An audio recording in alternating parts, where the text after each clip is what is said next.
Super singer season 11 முடிஞ்சு, அதுல ரன்னரா வந்திருக்கக்கூடிய சரண்ராஜா வீட்டுக்கு மிஷ்கின் அவர்கள் எக்கச்சக்கமான மூட்டைகள அனுப்பி வச்சிருக்காராம். அத எடுத்து பார்த்துட்டு ஒட்டுமொத்த ஃபேமிலியுமே ரொம்ப எமோஷனலா ஃபீல் பண்ணியிருக்காங்க. அதோட விவரத்த இந்த இதுல பார்க்க போறோம். சூப்பர் சிங்கர் சீசன் 11ஓட கிராண்ட் ஃபினாலேல நிக்கில் டைட்டில வின் பண்ணியிருக்காரு. சரண்ராஜா, திஷாதனா ரன்னர் அப்பாவும், மீனாட்சி செகண்ட் ரன்னர் அப்பாவும் வந்திருக்காங்க.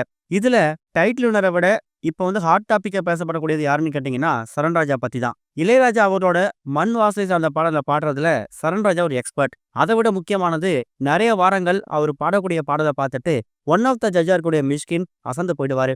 அந்த லைனை மறுபடியும் பாடுறா, திரும்ப பாடு அப்படிங்கிற மாதிரி என்கரேஜ் பண்ணுவாரு. தான் கையில போட்டிருந்த மோதிரத்தை எடுத்து, அதுவும் தான் பொண்ணு சம்பாரிச்சு வாங்கி கொடுத்த மோதிரம், அதை நான் உனக்கு கிஃப்டா கொடுக்குங்கிற மாதிரி மிஷ்கின் எமோஷனா பல விஷயங்கள் சொல்லியிருக்காரு.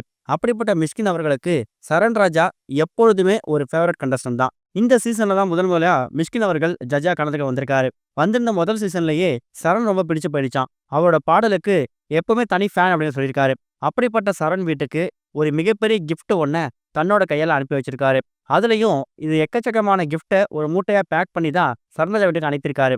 அப்படி அந்த மூட்டையில என்ன இருந்திருக்கு அப்படின்னா, சரண்ராஜாவோட அப்பா, அம்மா, சரண்ராஜா, இது மாதிரி ஒட்டுமொத்த ஃபேமிலிக்கும் எக்கச்சக்கமான ட்ரெஸ், அதாவது போட்டுக்கிறதுக்கான உடைகள், அவங்க பயன்படுத்துற மாதிரி எக்கச்சக்கமான பொருட்கள், இது எல்லாத்தையும் கிஃப்டா பேக் பண்ணி தன்னோட கையாலேயே மேனேஜர் மூலியமா அனுப்பி வச்சிருக்காராம். இப்படிப்பட்ட ஒரு மூட்டையை திறந்து பார்த்துட்டு, அதுவும் மிஷ்கின் மாதிரி ஒரு மிகப்பெரிய லெஜண்ட் கையால இப்படிப்பட்ட ஒரு கிஃப்ட் வந்த பார்த்துட்டு சரண்ராஜாவோட ஒட்டுமொத்த ஃபேமிலியுமே திக்குமுக்காடி போயிருக்காங்க.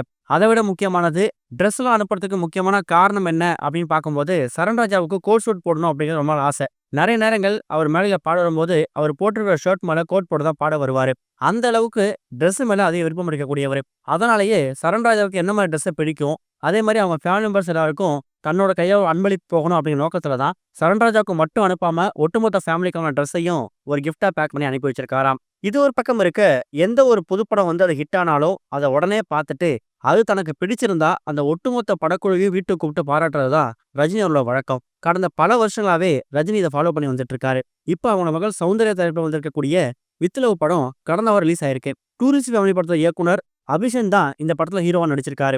வித் லவ் திரைப்படம் கிட்டத்தட்ட 3 நாட்கள்ல மட்டும் 11 கோடி வசூல் செஞ்சிருக்குதான். அதனாலேயே ரஜினி அவர்கள் இந்த படக்குழு வீட்டுக்கு கூப்பிட்டு பாராட்டியிருக்காரு. சூப்பர் ஸ்டார் ரஜினி சந்திச்ச அந்த நெகிழ்ச்சியான போட்டோவை படக்குழு சேர்ந்தவங்க அவங்களோட சோஷியல் மீடியா பக்கத்துல ஷேர் பண்ணியிருக்காங்க.